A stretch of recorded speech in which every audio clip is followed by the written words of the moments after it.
Since moving in, our foyer has just been a dumping ground for incoming packages. We haven't really done anything to the space. There's been no light fixtures. We haven't addressed the doors.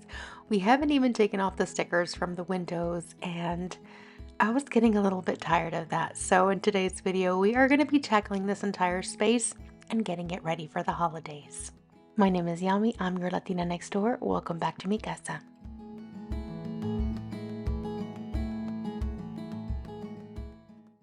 The very first thing that we did was remove everything from our foyer. Now, if you recall, when we shared the entire floor plan of our house before we started building, this entryway actually had no sidewalls. It was completely open. However, this is one of the first modifications that I made to the floor plans, and I added two walls on either side. And for me, it was a little bit too much of an open concept. I do like walls and I do like division.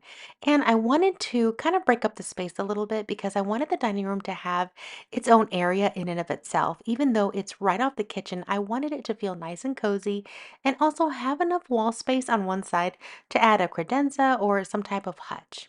Then on the other side is where Nelson's office is. And we need him to have privacy and quiet during the day while he works from home.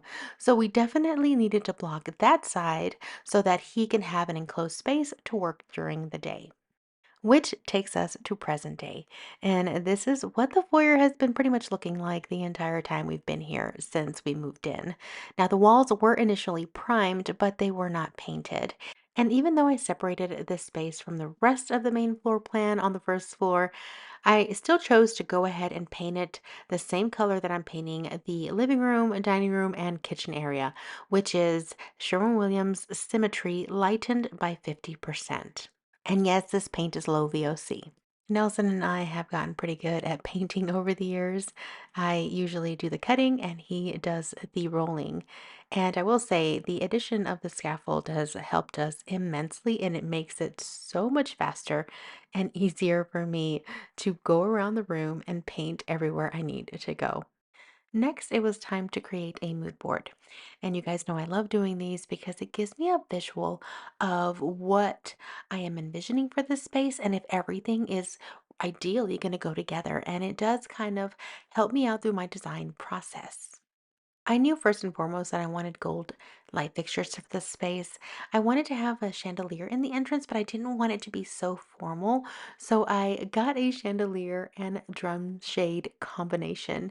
And then I added sconces on either side of the interior walls, which you'll see later. And then, of course, I used what I had on hand. We are on a tight budget, so I had to get creative and I had to start putting things that we already owned in order to create my final. For instance, this mirror and this credenza is what I used to have in my foyer in my last house, and it worked there just fine. But for here, the two different white on whites was just a little bit too much. And so I thought about changing the mirror color and I asked ChatGPT what it would look like if it was more of a wood tone. And I actually really, really like this. And apparently, so did you guys, because when I asked you guys on Instagram, you guys voted yes. So that was the first decision that I made. Now, the next decision that I needed to make as far as paint was the color of these doors. Now, these are fiberglass doors with wood grain. If we would have gotten real wood doors for this front door, it would have been astronomically expensive. So we opted to do fiberglass instead. And this is what it looked like with just the normal primer that it came on. And I thought about doing a deep brown, rich wood color on it with some gel stain. So I went again to ChatGPT and asked it to change up the color of the doors to be a nice warm wood. And again, I fell in love with it.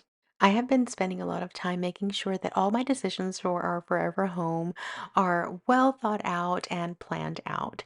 So I have been spending a lot more time in my office at home, making sure I get all of these details out first before I get started. Which brings us to the sponsor of this section of today's video, OKUP Furniture, an online office chair retailer that brings you stylish and comfortable office seating for your home office. For me, whenever I make YouTube videos for you all, it takes a lot of planning and a lot of time sorting out videos, editing, voiceovers, putting everything together in the end. And I can spend several hours on a chair. So this truly helps, especially now since I'm nearing the end of my pregnancy and everything is uncomfortable. Now you will have to assemble the chair. However, it's super easy to put together. There are minimal components and all the tools you need to put it together are provided. And as you can see, my husband even had to take a little bit of time and test the chair himself.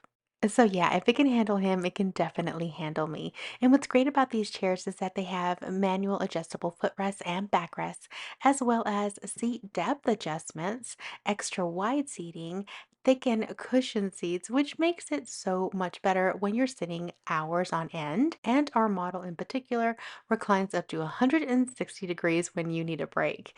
It's made of wood, aluminum, and premium fiber leather, which makes it so comfortable to sit in. Right now, through the rest of November, OKUP is having their Black Friday sale where all of their models are 20 to 25% off. I'll have their link and information in my description box below so you can check them out in time to gift yourself or someone you love a chair for the holidays. All right, so now back to the foyer. So after we painted, it was time to install the chandelier. First, I had to determine how low I wanted it to hang. Once that was decided, then we got on the scaffold and installed it. Of course, I just basically assist and hold it up while he wires everything. And yes, it's really nice that Nelson is a trained electrician because we have saved so much money by him doing the electrical work in our entire house. All right, so the next thing I want to do is I want to stain this door back here. And that door, our front door is actually not wood, it's fiberglass, but it does have wood grain in it because I knew I wanted it to look like wood. So here I have a couple of gel stains. And the reason I got two of them is because I may have to mix it because I think this one's too dark and this one's definitely too light. So I am going to go ahead and open these up, mix these up, test maybe like a really small area to see what it looks like, and then kind of go from there and see what kind of mixture I need to make. Maybe a half and half mixture would work. I'm not sure yet, but that's what I'm gonna try and figure out right now and see which one's gonna work. And that already is a huge difference between this and this. So I think I'm gonna continue. Nelson did a half and half combo for me. And he mixed it up, and I think that's what we're gonna go with. And I will continue using one of Nelson's socks. This one's about to like have a hole in it.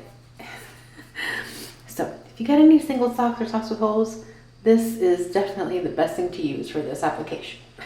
Now, after we did the 50-50 mix, I think it ended up actually being 60-40, a little bit more of the darker one, and that's what I ended up going with.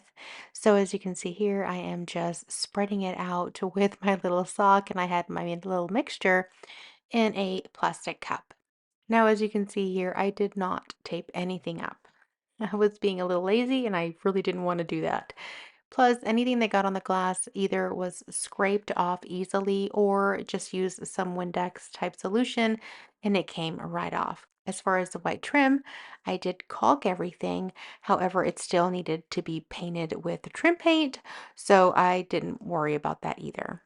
But I did do my best to keep everything nice and clean and tidy as much as possible so I didn't have too much to come in afterwards and correct. As you can see, there are even more packages on my front door waiting for us to bring in. Now, I'm not going to lie to you.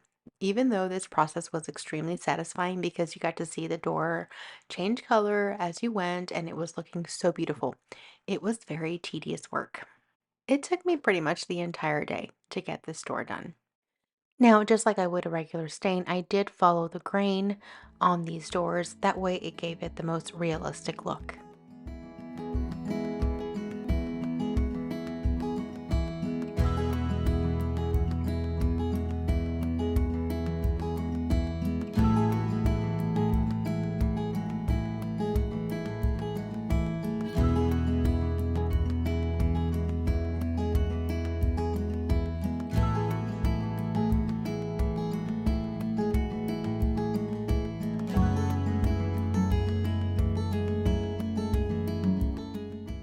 Now, while I was painting the doors, Nelson was installing the sconces on both sides of the foyer. This faces our living room space, and there's this little wall that protrudes out, and I wanted to make sure I had sconces there. And then finally, it was time to do all of the trim, including the baseboards. We have all of our trim installed, however, we're not painting it until we actually paint each individual room. So here I'm doing the baseboards as well as the surrounding trim all around the doors. Then after 3 days of working in this space, it was finally time to put everything back in its place. These lamps were actually in mine and Nelson's bedroom in our last house, but I thought that would work better in this space.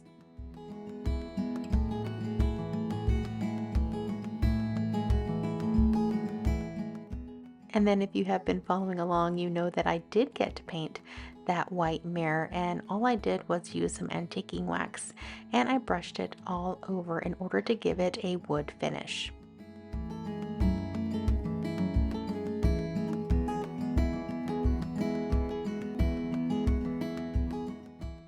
On the other side of the foyer, I incorporated from my thrifted dupes video the olive tree along with the cute little thrifted basket DIY that I made.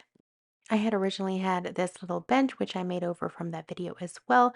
However, I thought that this chair would work a little bit better since we only have one and it was much larger and cozier. Next, I added some Christmas touches, and these were all from my Christmas Look for Less dupes video as well. Next, I wanted to add a little bit more warmth into the space, so I added this small area rug. It's a 5 by 8, and I think it fits perfectly into the foyer.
So let's look at this space from where we started from to the inspiration and concept, and then finally what it looks like today. I'd love to hear your thoughts on how everything turned out. Let me know what you like best about the space, and I will have all the links to everything that I use and I can share with you all down in the description box below, as well as a link to OKUP so you can check them out. Thank you again for partnering with us on this video. Don't forget to hit like and subscribe if you haven't already, and I'll see you guys back here very soon.